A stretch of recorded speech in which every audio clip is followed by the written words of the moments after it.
Well, 2025 is here, folks. And by here, I mean we're already like a month of the way in. Holy crap. Which means it's time for our mandatory annual tradition of looking back at everything that went down during the previous year. I swear I can never get these recap things made at an earlier, more appropriate time. I'm sorry. But anyways, before I share what happened to me in 2024, allow me to briefly recap you on the 2020 decade so far, from my perspective. I really can't believe that we're like already a half of the way through the decade. 2020 was 2020. 21 is a year that I have huge rose-tinted glasses for. I think I'm one of the only ones who feels that way. 22 was both huge and a bit of a letdown, and 23 was a big step forward for my life, full of big events and new releases like every other week or so. So then that raises the question, how does the big 2-4 compare to all that? Well, if I'm being completely honest with myself, 2024 didn't really have that much to look forward to going into it, for me that is. It didn't really serve a major purpose to me in my life like graduation or the start of a new era. Neither me nor my family seemed to have that many huge plans for it at first, outside of the standard fare each year. There weren't that many big film releases I'm invested in coming out, and so on. It was kind of just set up as a blank slate, a filler period if you will, just more of the status quo before things inevitably get crazy again later on. So, what did I do in response to that? I decided to take it upon myself to turn this dry point in my life into something more moist? Is that the right adjective to use? I don't know. What I mean is that I made it memorable in a different way than what happened before. I basically spent a lot of 2024 doing things I've wanted to do for a long time. Things that I couldn't do due to time, money, circumstance, or a lack of certain resources. Another way of saying it would be crossing things off of my bucket or wish list. Not only that, but I was also returning to so many different facets of my past this year to either finish them off or bring closure to them, whether it be intentionally or by just complete accident. Now with this video, I'm going to try and avoid covering big but personally not that important or relevant events, and focus only on stuff that matters to me specifically as a person. This is my recap after all. I'm allowed to talk about whatever I want in it. Besides, do I really have anything to add about the Nikado avocado thing or, god, this? Sure, I do love Willy Wonka, but I think the Glasgow disaster speaks for itself. Yeah, that did happen in 2024. It's been a long year. And wasn't there something about some major change or election in the American government this year? I don't really remember. Probably not worth bringing up. I don't have the time to dive deep into every topic, but I'll try to cram in as much as I possibly can into this. So, let us start and dissect this thing. Starting off with, I lost my job. Okay, I made that sound way more dire than it actually was, but let me give you the rundown of what happened. Ever since spring of 2023, I had been working as a food expo at a brand new Chicken Guy location that opened near me, taking orders, bagging meals, cleaning up, etc. But due to dwindling sales and some poor management decisions made after certain people had left, farewell Andrew, you were the best of us. They decided to close doors in June of 2024. I had no idea this was going to happen, and I had left for a family road trip the very day it was announced that they were shutting down. Thankfully, my last day of working there did kind of feel like a send-off anyways, despite me not thinking of it that way, so that was nice. Sure, the place wasn't great, but for being my first job, it was a pretty special place to me and gave me the experience that I needed. And despite those low moments we all feel where we might want to give up or butt heads with our higher-ups talking down to us, I'll cherish the memories I made there and the coworkers who I made friends with, some of which I still talk to this day. I have an order for a loaded mac and cheese for Big Daddy Lee. Plus, I'm proud of the fact that I served there from opening day to nearly the very end, outlasting at least 90% of my coworkers. How many people can say that on their first job, you know? Although, no, I sadly didn't ever get to meet Guy Fieri, he never stopped by. Dang it! Farewell to my chicken guy, you will be missed. In its place, though, came another fast food chicken restaurant based off of a celebrity. Oh, the irony is strong with this one. But as for my current employment, Don't worry about it. but with that bombshell established, let's move on. College, for me, meanwhile, has just been more of the same. There's really not much else to say here.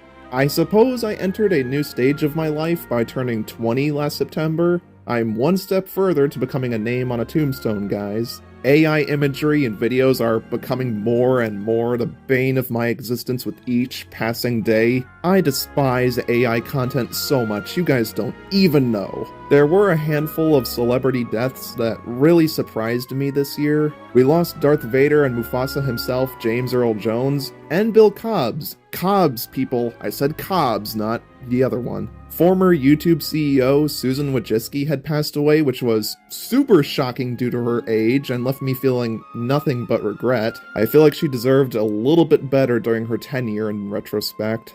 And of course, the one that hit the hardest at the very end of the year, Britt Allcroft, the lady who brought Thomas the Tank Engine, my favorite childhood TV show, to the screen, had left us. Rest in peace, you magical legend. Farewell to all of you. Okay, let's get into something just a little less heavy, shall we? As many of you should already know by now, I am still a Disney Pixar Cars diecast collector, and I have been my whole life. So, how were my collection and the official Mattel toy line doing this year? Well, it was a wild ride to say the least. Now admittedly, 2024 was far from Mattel's best work. The GRC stuff was cool, and I did love a lot of the new releases like Chris Freightman and Space Creature Lightning McQueen and Mandy Freudenbender. But there were plenty of missed opportunities made here, and it ultimately just felt like a compilation of their past few years. Not to mention the distribution of certain cases in the US was pretty dreadful. There were entire stretches of months where I couldn't find anything new in a store. Things obviously did get better and have remained better ever since, but I decided to make up for that by purchasing so many cars online that it could make a person's head spin. I received more car stuff in 2024 alone than I did in any other year before this. And I think that this slight addiction to online ordering started with me getting all those cars for Christmas in 2023. Yeah, that sounds about right. But anyways, tons of items I had craved for so long came into my possession, including but not limited to Harvey Rodcap, Speedy Comet, Chris Roman, Jimmy Cables, Ivy, Hank Halloween Murphy, Billy Oil Changer, Cruisin' Lightning McQueen, Jay Lowly, Blind Spot, the Leakless Team, and of course, even after all my failed attempts at getting him, I was finally gifted with the man himself. That's right, Rev Rodages. I'm definitely going to slow down next year though to avoid burnout and blowing a hole in my pocket. And because 2025 is looking really empty in terms of new official car stuff from Mattel. Oof. However, the fun doesn't stop there. I also got myself a new modern cell phone, with it being, I think, the first I've ever owned that wasn't a hand-me-down. And believe me, it's been a lifesaver, especially for video creation. Long gone are the days of carrot cameras or 4GB storage. My family also won me a drone for crying out loud. I haven't actually even used it yet, but holy cow. I also got myself some classic Trackmaster/Tommy Thomas merchandise for the first time since, I don't even know, 2014? Wow. Has my second favorite childhood franchise really been in the toilet for that long? I also upgraded my wardrobe to include clothing that reflects my passions and personality. Very nice. I furthered my collection of physical media, and just in time before many of my stores started removing their DVD and Blu-ray sections. RIP. I could keep going, but I believe you get the point. The amount of memorabilia I acquired in 2024 that pertains to a lot of my favorite franchises is kinda nuts. I also somehow was able to manage to overcome my old PTSD from, well, I'm not exactly going to show you a picture of it so as to not scare the children in my audience, so let's just leave it at this. And speaking of Moe's, I finally got myself my first and forever only, keyword being only, Funko Pop. That being of Moe from WALL-E, the physical manifestation of my own channel. And boy is it nice having him, especially since I've never had any merchandise of Mo before, and I stupidly passed on this exact item years ago in a store. Man, do you remember that? I sure do. Help! Get me out of this fucking box! I also, for the very first time in my life, got to take out a girl on a dinner date. You see, I met this chick who visited my place of work a few times, and she suddenly asked me to hang out with her at Outback Steakhouse. We chatted, ate well, joked around, went shopping and stuff, but not much really came of it. I didn't really feel that kind of spark of romance between us that she and probably I wanted, but that's okay. It's nice to just talk with people and get some practice for whatever may come in the future. Though I haven't actually talked to her in a while. I think I may have lost her DMs. Oh well. And it wouldn't be the last time I potentially rizzed up a woman. God, I can't believe I just said that. With the same thing happening at a pool when my family and I stayed at Rifle River Campground, which is a place I've been going to with my family for so long, but it may be bought out and forever changed soon after this. We'll have to wait and see. But hey, movies are one of my greatest passions. What was going on in the cinema this year? Well, there were plenty of great and more than mediocre films in 2024, and also this abomination. There is no Easter Bunny, there is no Tooth Fairy, and there is no Queen of England. You were threatening the city a few days ago. Now you're defending it. But this year was overall pretty light on stuff coming out that was particularly relevant to me personally. But thankfully, the select few that did matter to me all turned out great. The one I was most interested in was, of course, Inside Out 2. This was the first time I had seen a new Pixar film in theaters since 2017, and it miraculously ended up being far better than any of us were expecting. Welcome to headquarters, embarrassment. Oh, we're doing a fit. No. Oh, nope, going high. Oh, you got a real sweaty palm there, buddy. Because I had thought that this was going to be the biggest and honestly only theatrical event for me this year, I ate it up like I was a starving man at a Waffle House. I went and saw that thing 3 times in the theater, each time with a different person, and each time it just got better and better. No wonder the movie is the highest grossing animated film of all time now, though its success is both a blessing and a curse. However, I didn't leave it at just that. I was also absolutely enraptured by the masterpiece that was The Wild Robot, which I felt obligated to see anyway due to my label as the robot connoisseur. And I also saw Wicked with my folks, which I didn't plan at all since I had never seen the Broadway show before. And surprise, surprise, I ended up enjoying the heck out of it. It's wonderful. But it's not all about new stuff, you know? I developed a new minor fixation on yet another mid-holiday movie this year with Home Sweet Home Alone. Watch this video if you want more context. I ended up getting nightmares multiple times from watching H.G. Wells and Steven Spielberg's War of the Worlds. I was on a binge and found a sudden fascination with the Harry Potter film series. A couple of my best pals got me into the Total Drama franchise, which has ended up being a more prevalent factor in my spare time than you could imagine. You have no idea. And in case all of the references I've been making to it in my videos haven't already given it away, I finally became a true fanatic of The Office in 2024, watching through the entire series multiple times and letting it become a huge part of my modern life. I cannot emphasize enough just how much this show matters to me now. Oh, and Creed and Aaron are my favorite characters from it, by the way. Just wanted to let you know that. I also need to address one of my favorite shows of all time, The Amazing Digital Circus. It got picked up by Netflix in 2024 and received its 2nd, 3rd, and 4th episodes. From exploding gummy gators... Wait, what? To floating angel head abominations, to the depression of working fast food, this series has continued to impress me with each new installment, and I'm so prideful to call myself a supporter of it. And hey, do you guys remember that movie I was supposed to be an extra in back in 2022? You know, I was there for the filming, but nothing really came about it for a long time. Yeah, we kind of forgot about that. Well, it finally came out, titled A Girl Like Him. I was there for the red carpet premiere and everything at my local Imagine Theater, got to meet the cast, and yes, there I was in the end credits, and in a certain moment in a classroom on the right-hand side of the screen. If you look hard enough, it's not hard to see me, though I'm afraid it won't be for a little bit that you could do that because technically it's still not out yet. Just take my word for it, I am in the movie.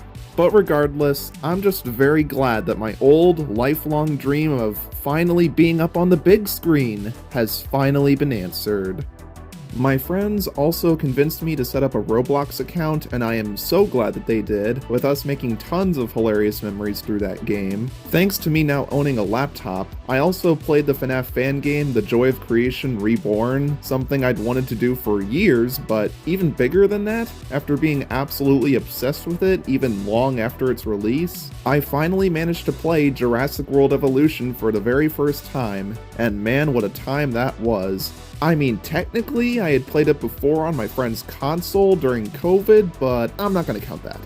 Heck, and despite not having access to the old data and progress I once had from it, I even went down memory lane by deciding to try out an old mobile game I was once hooked to as a kid, Despicable Me Minion Rush. I stopped playing years ago, both because I was growing older and other reasons. But again, it's nice to just go back to old, cherished, kind of forgotten about memories of mine. While on the topic of games, my favorite video game franchise of all time, Five Nights at Freddy's, celebrated its 10th anniversary in 2024, which was quite nice and surreal to think about, like holy crap. And the cherry on top, I even ran into and reconnected with an old elementary and high school friend of mine, Camden, somebody that I haven't heard from in like an eternity. This is still relevant to FNAF though, because he was the guy that introduced me to it in the first place. It's like some weird poetic through line that's been wrapped up finally. What else? Oh, I met a YouTuber at a hotel water park named Cody B Pyrotechnics, just wanted to shout him out. And that reminds me, on the trip side of things, my family and I finally returned to our classic vacation spot, West Yellowstone, Montana for the summer, with our last time visiting there being Christmas of 2021. Ever since then, it's just been tons of Florida trips and our visit to Hawaii. But man, was it nice to be back, catching up with our old friends Art and Jody Haydu, who are basically our family, camping the night away under the stars, enjoying mountainous landscapes, going horseback riding, observing beautiful wildlife at the Grizzly and Wolf Center, visiting tons of stores to find diecasts, and much more. We even stayed at that Watiki Indoor Water Park Hotel in South Dakota I've wanted to return to for so long. Oh, the nostalgia. Oh, the cherished, blessed times that I want to go back to. But the trip stuff doesn't end there. We also went and got to see the solar eclipse for ourselves. That was pretty dang cool. In October, we spent a weekend in Ohio with our friends to visit the Armstrong Air and Space Museum in Wapakoneta. We celebrated Thanksgiving in Kansas City, Missouri of all places, to check up on my aunt, cousin, elderly relative, yes, who had recently lost her husband but was very happy to see us, and vice versa. And finally, our Christmas was unexpectedly held at a cozy cabin in an outdoor adventures campground, and at one that we hadn't returned to in like such a long time. And despite how different it felt, all the warm traditions you would want from Christmas still went down. Such a nice way to end the year. Now, how's about we finish this recap with an acknowledgement of what my favorite YouTubers did this year? There was, of course, the mega emotional gut punch that was seeing one of our icons himself, the host of Game Theory, MatPat, retiring from YouTube to spend more time with his family. I am just so happy for him that he got to leave on such a great note, not being cancelled or leaving on a whimper. I cried tears of sadness and cried tears of joy. That and the Scott Cawthon cameo at the end of his final theory absolutely blew me away. Also, the paleo nerd, Red Raptor Wrights, who I had previously made a video on a while back, had announced his retirement too. I wish for only the best thing to happen to him as well. Oh, and Phantom Strider, he also left, or not, actually. Long story. I guess my number one favorite YouTuber, The Unlucky Tug, is still kicking on strong with some banger content. And the Ireland Boys had yet another overnight marathon series. Woohoo! I guess it was quite relieving to see that obnoxious head Jack Doherty get the backlash he deserves. Teenage me, you can rejoice now. He has been put in his place. And I suppose I discovered a few new content creators that I like, which consist of Mulverine, Pointless Hub, and Pop Culture, aka Alex Pop. I suggest you go and check out some of their stuff. And finally, I obviously have to say thank you for all of your support on my videos in 2024. I got to upload far more than I did in 2023, and covered a variety of fun topics, from Wonka to the Last Night at the Museum movie, from Home Alone to countless Wall-E robots to whatever this is. It has been a crazy ride, and I cannot wait to show you more of what I have in store. And that, my friends, was 2024. It was an odd one for me, I'll admit. It felt small yet also huge, short yet also long. Throughout the entire year, I couldn't help but keep thinking that it almost didn't feel real, but not in a way where it seems too good to be true, but rather it's just not processing in my head the way it should be. Despite how grateful I am for all these blessings, it's like all this cool stuff happening to me or being given to me isn't quite giving me the same emotional impact that I'm hoping for. And I think that this can be chalked up to two reasons. One, I'm simply getting older, of course, where your excitement and viewpoints will inevitably change, whether you want it to or not. Maybe this is what happens when you grow up. You feel less joy.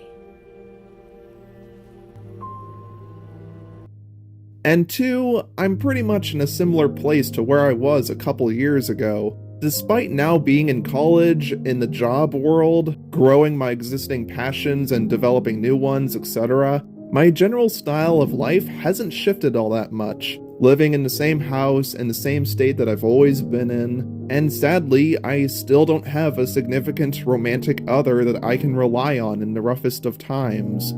Not only that, but there's also my inner longing to return to the simpler times during high school, where I could have maybe socialized more or done things differently, having some regrets involving school stuff and outside of that.